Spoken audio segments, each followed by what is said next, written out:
रात्रि के समय शिविर में प्रवेश किया। हाथ में तलवार है, बुद्धि खराब हो चुकी है, तो मारने के लिए जा रहा था। दुख छिड़ता हुआ। संयोग की बात यह है कि पांडवों के बिस्तरों पर पांडव नहीं थे। श्री कृष्ण ने कहा आज विजय की पहली रात्रि है, सोना नहीं है, चलो कीर्तन करेंगे, थोड़ा सत्संग करेंगे। तो यमुना जी के तट पर ले गए, गंगा जी के घाट पे कहीं ले गए और उनके खाली बिस्तरों को देख करके उनके बेटे आकर के सो गए, जो देखने में वयस्क हो चुके थे। और रात्रि का अंधेरा था, सिर पर मृत्यु सवार थी, काल सवार था। अश्वत्थामा समझ नहीं पाया और उन 5 बच्चों के सिर काट के उनको ही पांडव समझ के ले गया। अश्वत्थामा को ले जाते हुए किसी ने देख नहीं पाया। अच्छा, महाभारत में युद्ध, ये चर्चा थोड़ी अलग ढंग से है। महाभारत में तो कथा है कि वहां बड़ा भारी युद्ध हुआ है अश्वत्थामा का। अब भागवत में है कि वो आया, रात्रि में काट के ले गया, दुर्योधन को दिखाए। दुर्योधन ने देखा, वो पहचान गया ये पांडवों के शरणी है, ये तूने बुरा किया। रोते रोते दुर्योधन के प्राण निकल गए। इधर द्रौपदी ने देखा कि बच्चे अभी तक जागे नहीं, तो जगाने गई तो देखा कि रक्त की धार बह रही है। ये क्या हुआ, ये कैसे हुआ? पास में जाकर देखा तो धड़ पड़े हैं, मस्तक नहीं है। अब आप विचार करो उस मां पर क्या बीती होगी जिसके सामने 5-5 बच्चों के धड़ पड़े हैं, मस्तक विहीन, पूरा रक्त रंजित हो रहा है। चीत्कार निकल गई मुंह से, माता शिशूनाम निधनम सुतानाम निशम्य घोरम परिताप्यमाना सदा तदा दुरद्वास कला कुलाक्षी तां सांत्वयन्नाह किरीटमानी। आवाज लगाई। अर्जुन, श्री कृष्ण, पांडव सब दौड़कर आए और आकर देखा तो रक्त रंजित उस स्थान को देख के सब बहुत दुखी हुए, बहुत रोने लगे। तब अर्जुन ने प्रण किया, देवी तेरे बच्चों के हत्यारे को जब तक दंड नहीं दे दूंगा मैं जलपान भी ग्रहण नहीं करूंगा। अर्जुन ने पता लगाया ये काम किसने किया है। बोले ये काम तो अश्वत्थामा का है। श्री कृष्ण ने रथ तैयार किया, अर्जुन रथ पर बैठे, अश्वत्थामा का पीछा किया। अब जब अश्वत्थामा का पीछा करते हुए गए तो अश्वत्थामा ने समझ लिया कि अब मैं बचूंगा नहीं, तो अपने बचाव में उसने जो है ब्रह्मास्त्र छोड़ दिया। अब ब्रह्मास्त्र छोड़ा, अर्जुन ने देखा कि ब्रह्मास्त्र आ रहा है, प्रभु क्या करूं? अर्जुन तो ऐसे बिना कृष्ण से पूछे कुछ करते ही नहीं, क्या करूं? श्री कृष्ण ने कहा तुम भी छोड़ो। अर्जुन ने ब्रह्मास्त्र छोड़ा, दोनों ब्रह्मास्त्र टकरा गए। अब दोनों अस्त्र टकराए तो अग्नि की ज्वाला निकलने लगी, लगता था सारी पृथ्वी जल के भस्म हो जाएगी। श्री कृष्ण ने कहा आप दोनों अपने अपने अस्त्र जल्दी वापस लो। अश्वत्थामा बोला मुझे ब्रह्मास्त्र चलाना तो आता है पर वापस लेना नहीं आता, क्योंकि मैंने केवल चलाना ही सीखा है, वापस लेना नहीं सीखा। श्री कृष्ण ने अर्जुन से कहा तुम्हें देखो चलाना भी आता है, वापस लेना भी आता है, दोनों ब्रह्मास्त्र को शांत करो। तो अर्जुन ने दोनों ब्रह्मास्त्र को शांत कर दिया और दौड़कर अश्वत्थामा को पकड़ लिया, दबोच लिया और मारा नहीं।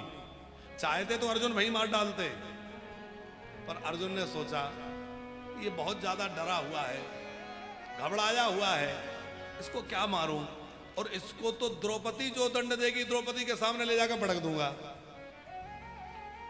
क्योंकि मत्तम प्रमत्तम मुनमत्तम सुप्तम बालम स्त्रियाम जड़म प्रपन्नम विरतम भीतम नरिपुम हंति धर्मवित। किस किस को नहीं मारना चाहिए? बोले 10 लोगों को कभी नहीं मारना चाहिए। कौन?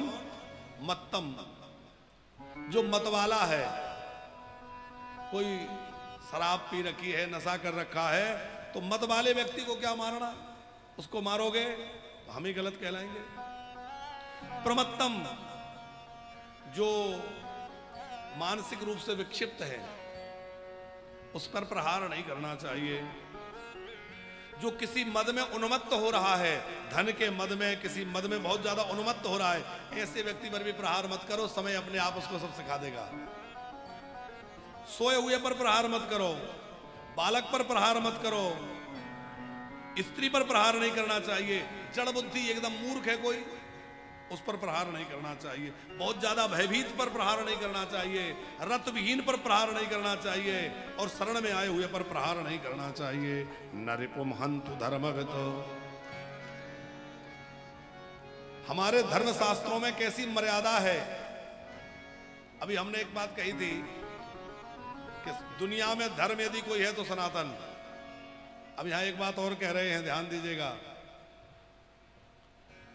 कि हमारा एक ऐसा धर्म है जहां युद्ध में भी धर्म है। सनातन धर्म में युद्ध जब होता है तो युद्ध में भी धर्म पूर्वक युद्ध होता है कि नहीं। यहां धर्म में भी युद्ध में भी धर्म है, बिना धर्म के कुछ नहीं। और दूसरी जगह बोले धर्म में भी युद्ध हो रहा है।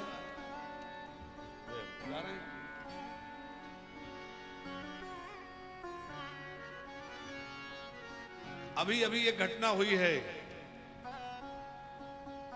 कि शांति प्रिय लोगों का एक पर्व था जिसको वो अपना त्योहार मानते हैं।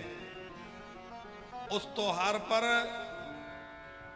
एक हिंदू बालक जिसने मुस्लिम बच्चों से दोस्ती कर रखी थी, उसको कुर्बानी दिखाने के बहाने बुलाया और बड़ी निर्ममता से उस बालक की हत्या कर दी। आप विचार करिए कि क्या वह मित्रता करने जैसे हैं, क्या वह भरोसा करने लायक हैं, जो लोग मित्र बना करके ऐसा दगा कर सकते हैं, इतना बड़ा धोखा कर सकते हैं। आप विचार करिए उनके अंदर कैसी मानसिकता पनप रही होगी। जिन्होंने इस कर्म को अंजाम दिया है उन लोगों के अंदर कितनी घृणित मानसिकता होगी। वो तो आपका मित्र है और मित्र बन करके आपको भरोसा कर रहा है, आपने घर बुलाया और घर बुला के गला ही रेत दिया, किसी मां की कोख उजाड़ दी, किसी बहन का भाई उसका तो घर सूना हो गया। उस समय चाकू पकड़ते हुए हाथ कांपे नहीं, हृदय कांपा नहीं, ये नहीं लगा कि यह भाई मेरा मित्र है जो 10 बार हमारे काम आया है, ये भाई हमारा मित्र है जो हमारे लिए दौड़कर चला आता है, हम पर इतना भरोसा करता है।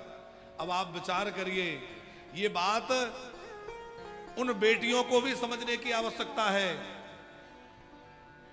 जो कहती है कि मेरा वाला ऐसा नहीं होगा, ऐसा कुछ कहते हैं ना।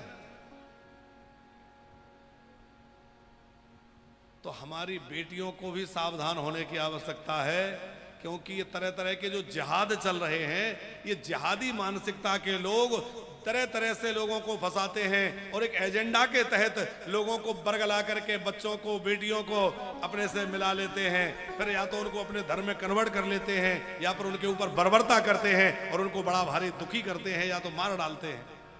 कितनी बेटियां शिकार हुई हैं। आज एक बेटा शिकार हुआ है। हमारी बड़ी संवेदनाएं उस परिवार के प्रति हैं जिस परिवार के साथ ऐसी घटना घटी है। और सरकारों से भी अपील है, वैसे तो एनकाउंटर हुआ है, एक अपराधी तो मारा गया, पर जितने उस कार्य में संलिप्त हैं सबको यथोचित दंड मिलना चाहिए, ताकि कितने हैं, 6 लोग हैं उसमें, तो सबको दंड मिलना चाहिए कि नहीं, ताकि कोई और ऐसी हिम्मत ना जुटा पाए। हम कहते हैं ना हम किसी का बुरा करें और ना कोई हमारा बुरा करे, हम शांति से रहने वाले हैं, हमें भी शांति से रहने दिया जाए। पर पता नहीं कितना जहर भरा हुआ है। जहां अवसर मिलता है, होली के समय ना होली सुरक्षित रही, ना ईद माने, ना हमारे पर्व सुरक्षित हैं, ना उनके पर्व सुरक्षित हैं। हमारे पर्वों पे भी हमारे लोगों की बलि चल रही है और उनके पर्वों पे भी उनके लोगों, हमारे लोगों की बलि चल रही है। होली में भी तो एक बालक मारा गया था, क्या नाम था उसका, तरुण नाम का बच्चा, होली पे उसको काट दिया गया, थोड़ा सा रंग का छींटा पड़ गया। तो हम सबको बड़े सावधान होने की आवश्यकता है। एक तो व्यवहार उन्हीं लोगों से करिए, चाहे होली का सामान हो, चाहे दिवाली का सामान हो, चाहे घर का सब्जी भाजी का सामान हो, जो हमारे द्वारा कमाए हुए पैसे से कहीं ऐसा ना हो कि वो हमारे लिए हथियार खरीद रहे हों। इसलिए उन्हीं लोगों से व्यवहार करिए। ये हम कोई विद्रोही मानसिकता से नहीं कह रहे हैं, या हम किसी पक्षपात से नहीं कह रहे हैं, पर जो घटनाएं हो रही हैं इनको देख के लगता है इससे तो भैया दूर बने रहो तो अच्छा है, कम से कम दूरी बना के रखो तो अच्छा है?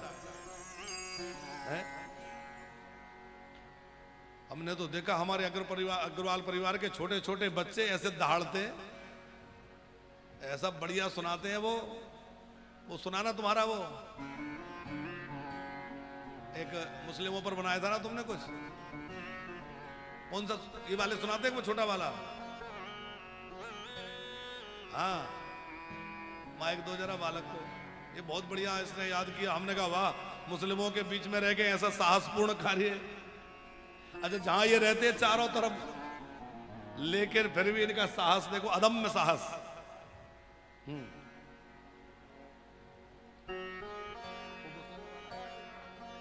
हाँ, आराम से सुना, ज्यादा नहीं।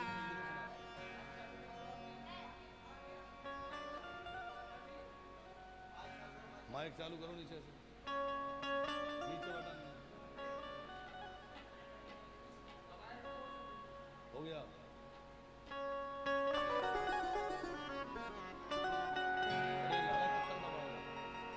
मैं मंदिरों की पूजा करता हूँ, तुमने मंदिर तोड़े। मैं इस मूर्तियों की पूजा करता हूँ, तुमने मूर्तियाँ तोड़ी।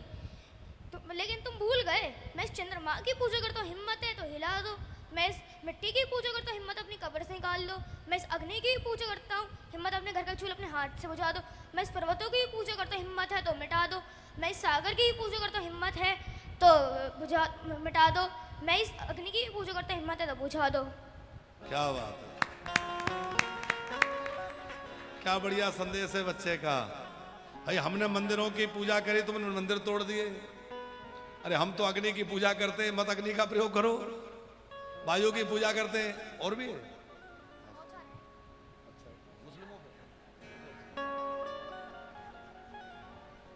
मस्जिद है ये शिवाला, अदालत में गवाही देंगे। मस्जिद है ये शिवाला, अदालत में गवाही देंगे। जब पूछेगी अदालती पत्थर गवाही देंगे, पत्थर गवाही देंगे। हम जोड़ने में माहिर, तुम तोड़ने में माहिर। हम जोड़ने में माहिर, तुम तोड़ने में माहिर। हमने तुम्हें समझा दोस्त, तुम तो निकले काफिर। क्यों उतारे पीठ पे खंजर हमारी, क्यों जलाए घर हमारे। 1300 साल यही सोचते गुजारे। अब हिंदू वो नहीं रहा, वो धाड़ेगा कहेगा। कब्रों से खींच के औरंगजेब बाबर को कटघरे में लाएंगे। कब्रों से खींच के बाबर औरंगजेब को कटघरे में लाएंगे।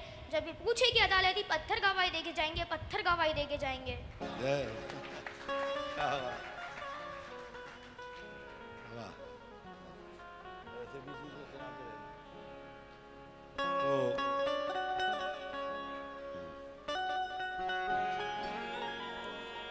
हमारे यहाँ तो इतना धर्म में भी, युद्ध में भी इतना धर्म है कि विचार किया जाता है कि किसको मारे किसको नहीं मारे हैं? ये बात कहां से निकली पंकज जी? हम सुना रहे थे कि 10 लोगों पर प्रहार नहीं करना चाहिए। किस किस पर? कि मत्तम प्रमत्तम मुनमत्तम सुप्तम बालम स्त्रियम जड़म प्रपन्नम भरतम भीतम नरिपुम हंति धर्मवितु। धर्मात्मा व्यक्ति को इन 10 लोगों पर प्रहार नहीं करना चाहिए। अर्जुन ने जो है बंदी बनाकर लाया और लाके द्रौपदी के सामने डाल दिया। द्रौपदी ने सोचा कि एक बार सिर उठा के देखो तो सही वो हत्यारा कौन है। और जैसे ही मस्तक उठाकर बाल हटा करके देखा तो जो कोप में भरी थी, जो व्याकुल हो रही थी, उसके हाथ जुड़ गए। माने कोप की मुद्रा जो है वो करुणा में बदल गई, विनय करने लगी।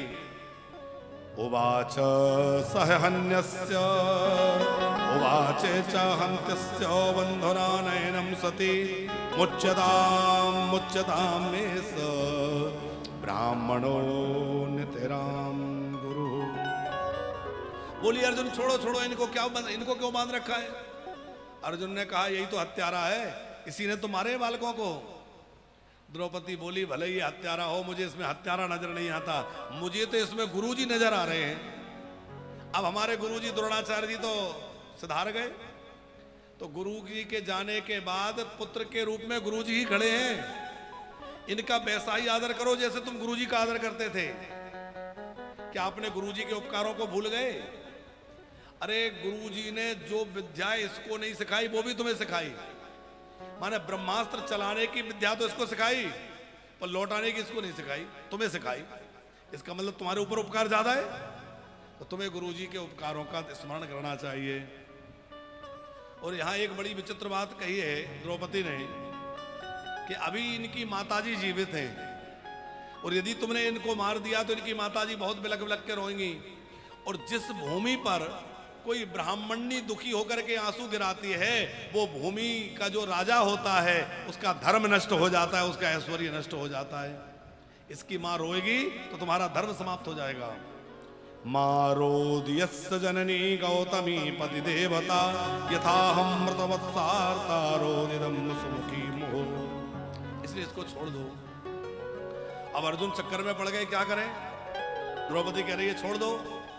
भीमसेन कह रहा है अर्जुन यदि तूने नहीं मारा तो मैं मार डालूंगा। ये क्षमा का पात्र नहीं है, ये दंड का पात्र है। लेकिन युधिष्ठिर महाराज कह रहे हैं नहीं नहीं नहीं, अब जो हुआ सो ठीक है, द्रौपदी ठीक कह रही है, ये ब्राह्मण है, इनको मारना ठीक नहीं है, इनको मत मारिए। अब तो चक्कर पड़ गया, क्या करें? तो श्री कृष्ण की ओर देखा, क्योंकि जब जब कोई ऐसी स्थिति आती है तो किससे पूछते हैं अर्जुन? कृष्ण से। श्री कृष्ण से पूछा अच्छा प्रभु आप बताइए क्या करूं? श्री कृष्ण है, कभी सीधा सीधा तो बोलते ही नहीं। क्या बोले? देखो अर्जुन, ब्रह्म बंधुर्न हंतव्यो आताताई वधारहण। ब्राह्मण चाहे जितना बड़ा अपराध कर दे उसको देह दंड नहीं देना चाहिए, और आतंकवादी चाहे जिस जाति का हो उसकी जाति पाति मत देखो, उसको समाप्त कर दो। अब दो तरह की बात हो गई कि नहीं? एक तो ब्राह्मण को मारना नहीं चाहिए और आतंकवादी को छोड़ना नहीं चाहिए। अर्जुन समझ गए कि ये क्या कहना चाहते हैं। भगवान का संकेत है कि भगवान ने गीता जी में कहा है कि सम्मानित व्यक्ति का अपमान हो जाना उसकी मृत्यु है। वपनम द्रवणादानम स्थानानि निर्यापणम तथा एस ही ब्रह्म बंधो पदो नान्योस्ति दैहिका। वपनम द्रवणादानम, किसी का वपन कर देना। वपन होता है मुंडन, जबरदस्ती किसी को पकड़ के उसके बाल मुड़वा देना, अपने स्थान से धक्का मार के निकाल देना, अपमानित कर देना, यह भी मृत्यु तुल्य है। और ब्राह्मण के लिए तो यही मृत्यु है। माने यदि ब्राह्मण का आपने अपमान कर दिया तो ब्रह्म हत्या हो गई, ब्राह्मण की हत्या हो गई। तो संभावित कहूं आप जसला हो, संभावित कहूं आप जसला हो, मारने कोटि सम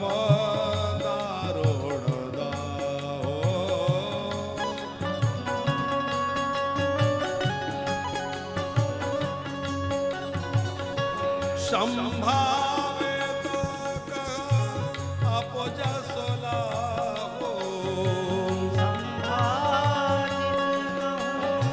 आप जसला हो, मरण कोटि सम दारुण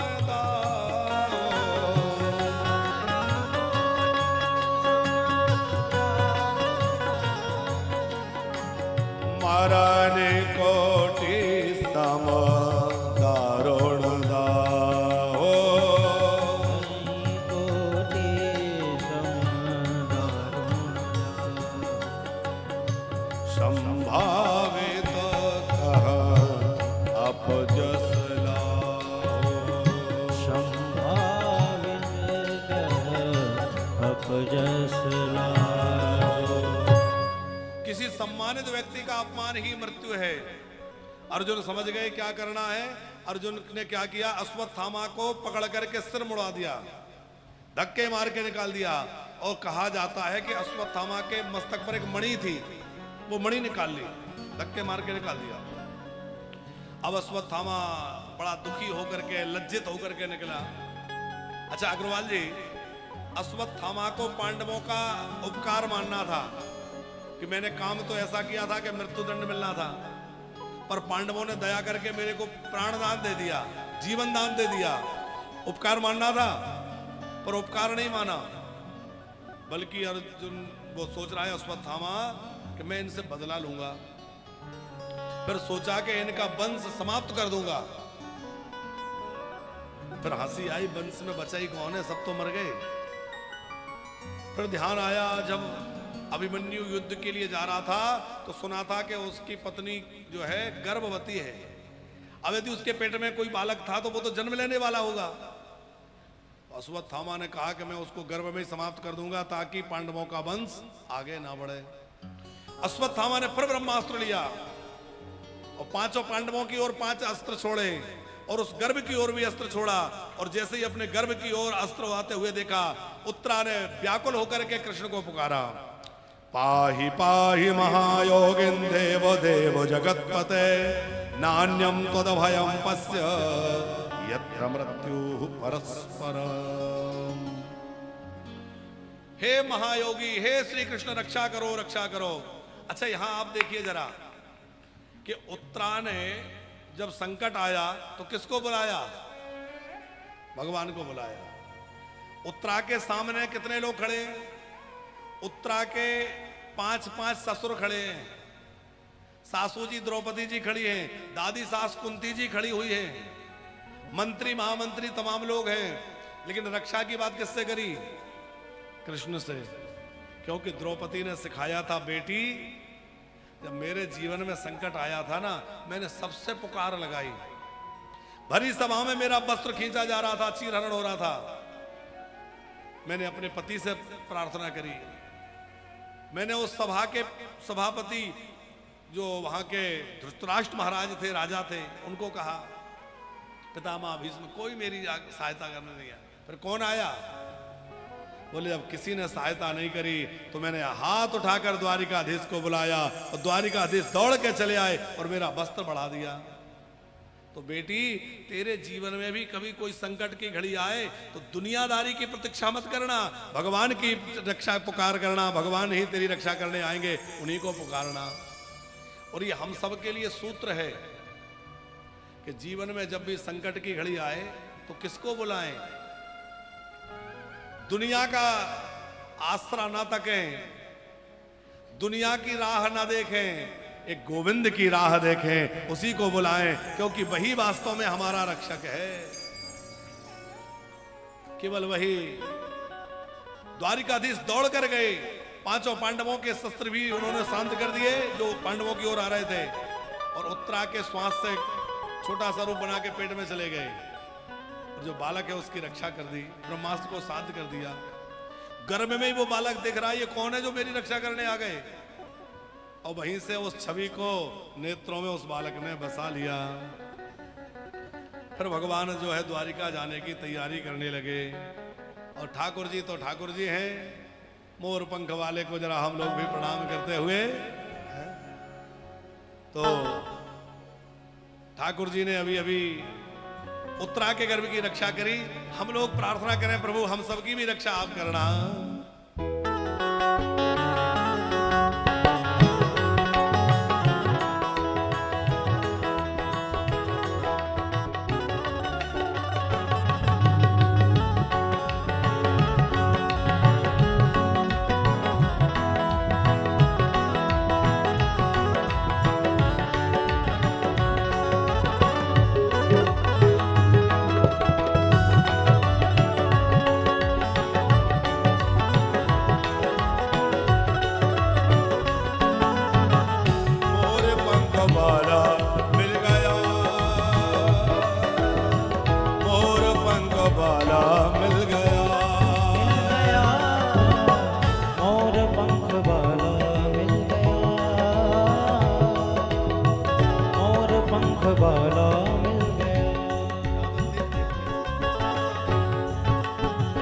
मोर पंख वाला मिल गया,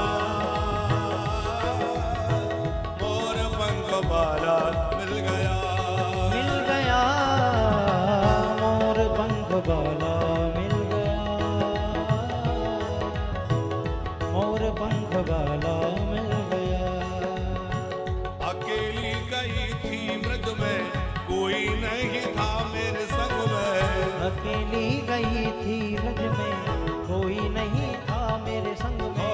मोर पंख वाला मिल गया, मोर पंख वाला मिल गया, मिल गया मोर पंख वाला मिल गया, बांसुरी वाला मिल गया।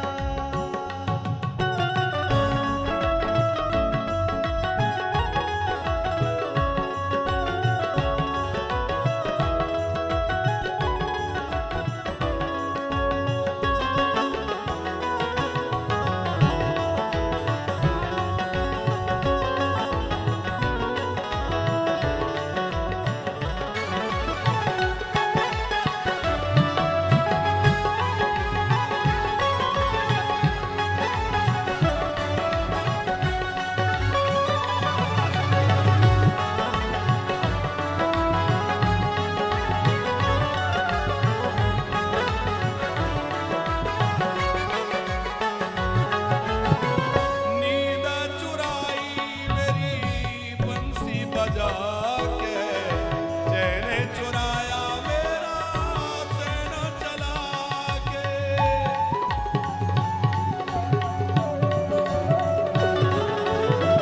नींद चुराई मेरी बंसी बजा के, चैन चुराया मेरा सैन चला के। नींद चुराई मेरी बंसी बजा के, चैन चुराया मेरा सैन चला के। लगी आस मेरे मन में, गई थी मैं वृंदावन में। आस मेरे मन में, गई थी मैं वृंदावन में। मोर पंख वाला मिल गया, मुझे बंसी वाला मिल गया, मिल गया मोर पंख वाला मिल गया, हाय बांसुरी वाला मिल गया।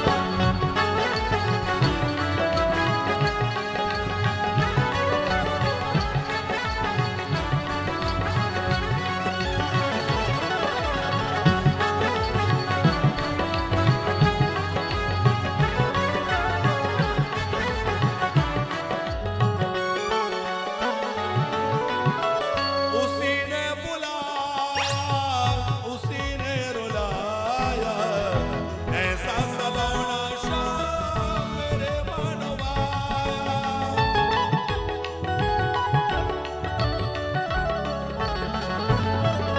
उसी ने बुलाया, उसी ने रुलाया, ऐसा सलोना शाम मेरे मनवाया।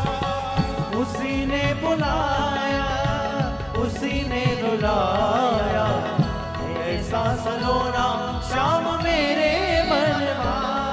ओ टेढ़ी माँ की चाल देखी, टेढ़ा मुकुट भी देखा। तेरी बाकी चाल देखे, तेरा मुकुट भी देखा। ओ टेढ़ी टांग वाला मिल गया, मोर पंख वाला मिल गया, मिल गया मोर पंख वाला मिल गया, मोर पंख वाला मिल गया।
बसाओ, तेरे बिना श्याम सुंदर कहाँ न पाऊं।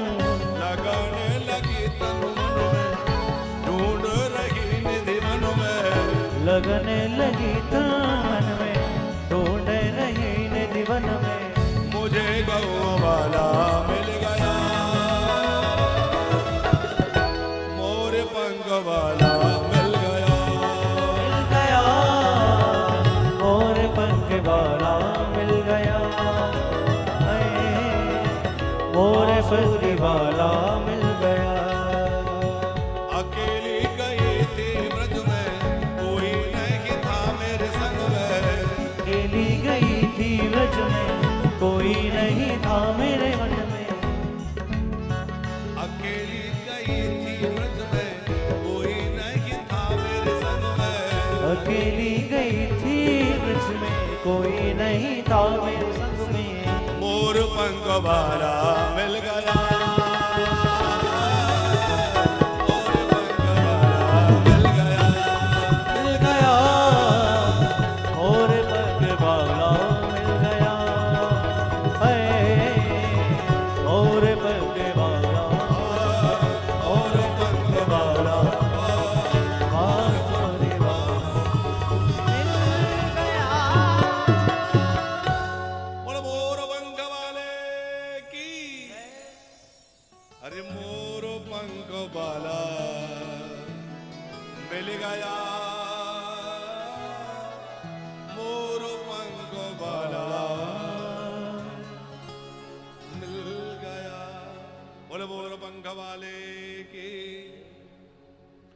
अब भगवान द्वारिकाधीश सोचने लगे कि महाभारत का युद्ध पूरा हो गया, पांडव अब तो राजगद्दी को प्राप्त कर लिए, अब मैं चलूं, मेरा काम हो गया।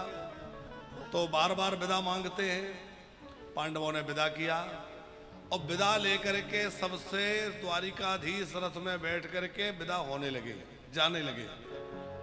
कुंती माता से आज्ञा ली, सबसे मिले, कुछ दूर पहुंचे, सब पांडव विदा करने जा रहे हैं, सब नर नारी खड़े होकर दर्शन कर रहे हैं। भगवान द्वारिकाधीश सब द्वारिका जा रहे हैं, गलियों में लोग खड़े हैं। और किसी सेवक ने कहा, प्रभु पीछे से कुंती भुआ जी माता जी दौड़ती हुई आ रही हैं। भगवान ने कहा ऐसा क्यों? बोले भगवान तो कहा रुकवाओ, रथ रुकवाया और रथ रुकवाकर श्री कृष्ण नीचे उतरे। तब तक कुंती जी पहुंच गई। कुंती जी से पूछा, भुआ जी मैं अभी अभी तो आपसे मिलकर के आपसे विदा लेकर के आया हूं, अब क्या हुआ? कुंती जी बोली, मुझे कुछ कहना है इसलिए आई हूं। अच्छा अच्छा कहो, क्या कहना है? बोले मैं ये कहने आई थी, मेरे मन में कुछ भाव आपके प्रति हैं, आप जरा उनको सुन लीजिए। श्री कृष्ण बोले, भुआ जी क्या बात है, इतनी व्याकुल क्यों? अच्छा कुंती जी की जो स्थिति है बड़ी भावुक हो रही हैं, आंखों से आंसू बह रहे हैं, हड़बड़ाई सी हैं। श्री कृष्ण ने कहा ऐसा हुआ क्या? बोले बस कुछ कहना है, कहो।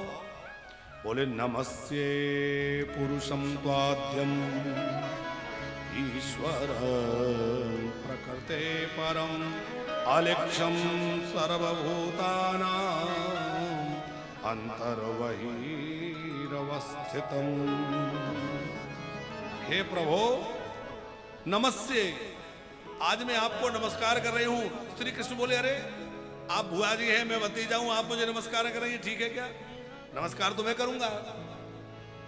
कुंती बोली, प्रभु यही तो बात है, मैं जानती हूं कि आप मेरे भतीजे नहीं हैं, आप तो परमात्मा हैं, पर आपने ऐसी लीला चला रखी है कि मैं आपको अपना भतीजा ही मान के रह जाती हूं। आज आप थोड़ी देर चुपचाप खड़े रहो और मुझे कहने दो। बोले कहो। बोले मैं जानती हूं आप कौन है, पुरुषम त्वाद्यम ईश्वरम, आप परम पुरुष हैं, आप ईश्वर हैं, आप इस प्रकृति से परे हैं। पुरुष माने होता है इन सब पुरियों में शयन करने वाला। 84 लाख जो योनियां हैं ये एक तरह की पुरियां हैं, और इनमें आत्मा रूप में कौन बैठा है? परमात्मा। अलक्षम सर्वभूतानाम अंतर बहिर्वस्थितम। प्रभु बड़ी विचित्र बात है कि अंदर भी आप ही बैठे हैं और बाहर भी हमारे अंदर भी भगवान है, बाहर भी। कुंती जी कह रही हैं आपने ऐसा माया का पर्दा डाल रखा है कि ना तो आप कभी बाहर दिखते और ना कभी भीतर दिखते। प्रभु ये माया का पर्दा हटा दीजिए ताकि मैं आपका ठीक से दर्शन कर पाऊं। माया जब निकाचन्न, आप अपने माया का पर्दा हटा दीजिए ताकि मैं आपके दिव्य स्वरूप का दर्शन कर सकूं। कृष्णाय वासुदेवाय देवकी नंदनाय च नंद गोप कुमाराय गोविंदाय नमो नमः। हे कृष्ण, आप वासुदेव हैं, माने वसुदेव जी के पुत्र हैं, आप देवकी नंदन हैं। ये बात सारी दुनिया जानती है, लेकिन ये सच्चाई नहीं है। सच्चाई कुछ और है। ना तो आप देवकी नंदन हैं, ना आप यशोदा नंदन हैं, आप तो जगत के मूल कारण हैं। कौन है? बोले नमः पंकज नाभाय। पंकज नाभाय का मतलब है जिसके नाभि से कमल उत्पन्न हुआ है। कौन सा कमल? जिसमें ब्रह्मा जी प्रकट भये हैं। ब्रह्मा जी कहां प्रकट हुए? कमल पुष्प में। और कमल कहां से पैदा हुआ? भगवान के नाभि से। तो माने ब्रह्मा जी सारी दुनिया को प्रकट करने वाले हैं। उन ब्रह्मा को प्रकट करने वाला कमल आपके नाभि से निकला। इसका मतलब है आप जगत के मूल कारण हैं। नंद नमः पंकज नाभाय नमः पंकज मालिने। आप कमल की माला धारण करने वाले हैं। नमः पंकज नेत्राय। आपके नेत्र भी बिल्कुल कमल जैसे ही तो हैं। आपके सारे अंग कमल जैसे हैं। कर कमल, चरण कमल, मुख कमल, नयन कमल, तो सब कमल ही कमल है कि नहीं? नव कंज लोचन कंज मुख कर कंज पद कंजा नव कंज लोचन कंज मुख कर कंज पद कंजारुणम। नव कंज लोचन कंज माने कमल। आपका हर अंग कमल जैसा है। आपके नेत्र भी कमल जैसे, आपके अधरोष्ट भी कमल जैसे, आपका मुख भी कमल जैसा, आपके हाथ भी कमल जैसे, चरण भी कमल जैसे। तो पूरे आप तो कमल ही जैसा लगता है, कमल का बन हो। मुख कंज लोचन कंज कर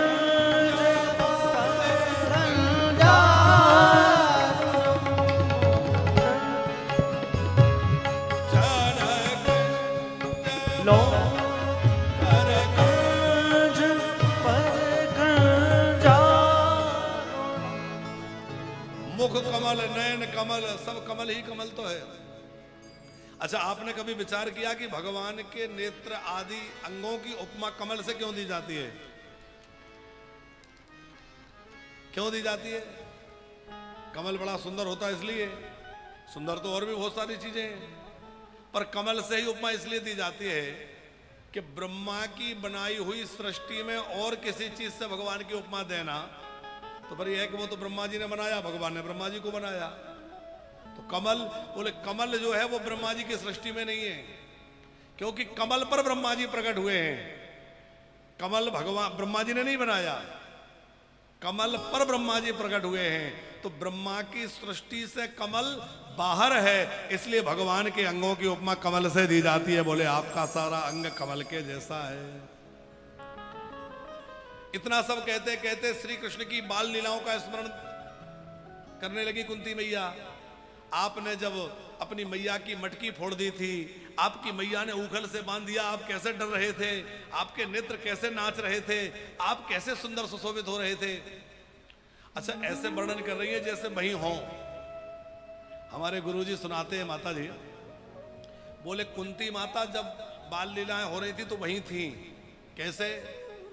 बोले वसुदेव जी अपने लाला को गोकुल में छोड़ आए थे, तो वसुदेव देवकी को चिंता रहती थी हमारा लाला कैसा होगा, हमारा लाला क्या कर रहा होगा, तो चिंतित रहते थे। अब खुद नहीं जा सकते थे क्योंकि खुद जाएंगे तो कहीं कंस को संदेह ना हो जाए, तो कुंती जी को अपनी बहन जी को भेज देते थे, बहन जी तुम चली जाओ, थोड़े दिन नंद बाबा के यहाँ रहना, और बालक कैसे हैं, उनकी लीला कैसी हो रही है, वो कैसे दिखते हैं, कैसे क्या करते हैं, सर जरा देख के आना। तो कुंती जी को भेजते थे, कुंती जी जाती थी और कई दिनों तक नंद भवन में रहती थी नंद जी के यहाँ। नंद जी बड़ा आदर करते और वहां कृष्ण की बड़ी मधुर बाल लीलाओं का दर्शन करती, और उन बाल लीलाओं को आकर के नंद बाबा और देवकी वो वसुदेव जी और देवकी मैया को सुनाया करती थी। आज कुंती बुआ जो है उन्हीं लीलाओं का स्मरण कर रही हैं। प्रभु मैं देखती हूं कि उस समय आपने मैया की मटकी फोड़ दी, मैया जब पीछे पड़ी तो आप कैसे डर के भाग रहे थे, और मैया ने पकड़ लिया आप कैसे थरथर कांप रहे थे, और मैया ने उंगल से बांध दिया तो आप कैसे डरे हुए लग रहे थे। सब लीलाओं का वर्णन कुंती जी ने किया है। फिर कहा प्रभु आपने मेरे ऊपर जो कृपा करी है वैसी कृपा तो आपने अपनी जन्मदात्री मैया पर नहीं करी। भगवान बोले ऐसी क्या कृपा कर दी? बोले देखो आपने दुष्ट कंस से देवकी माता की रक्षा तो करी, पर देवकी के पुत्रों की रक्षा 6 पुत्र देवकी के कंस ने मार दिए कि नहीं, लेकिन आपने उनकी रक्षा नहीं करी। पर मेरे विषय में मैं सोचती हूं तो आपने मेरी रक्षा तो करी ही करी, मेरे 5 पुत्रों की रक्षा भी आपने करी, एक भी कम नहीं होने दिया, ये आपकी कृपा है। यथा हृषिकेश खलेन देवकी कंसेन रुद्धाति चिरम सुचार्पिता विमोचिता हम च सहात्मजा विभो त्वयैव नाथेन मोर्विपद्गणा। आप बड़े दयालु हैं। अच्छा ये भक्त का स्वभाव है अग्रवाल जी कि प्रतिकूल से प्रतिकूल स्थिति में भी भगवान की कृपा का अनुभव करे। प्रभु आपने मुझ पर बड़ी कृपा कर रखी है। प्रहलाद जी कहते प्रभु आपने मेरे पर बड़ी कृपा करी। भगवान बोले क्या कृपा करी? बोले प्रभु आप ये बताइए आपने कभी शंकर जी को गोदी में बिठाया है? नरसिंह भगवान बोले नहीं ऐसा तो कभी नहीं हुआ। नहीं आपने कभी ब्रह्मा जी को गोद में बिठा के सिर पे हाथ घुमाया है? बोले नहीं। तो बोले जो सौभाग्य ब्रह्मा जी को नहीं मिला, जो सौभाग्य शंकर जी को नहीं मिला, राक्षस कुल में उत्पन्न होने वाले मुझ बालक को मिल गया कि आप मुझे गोदी में बिठा के दुलार कर रहे हैं, तो आपने मुझ पर बड़ी कृपा करी। अच्छा हम लोग होते तो क्या करते?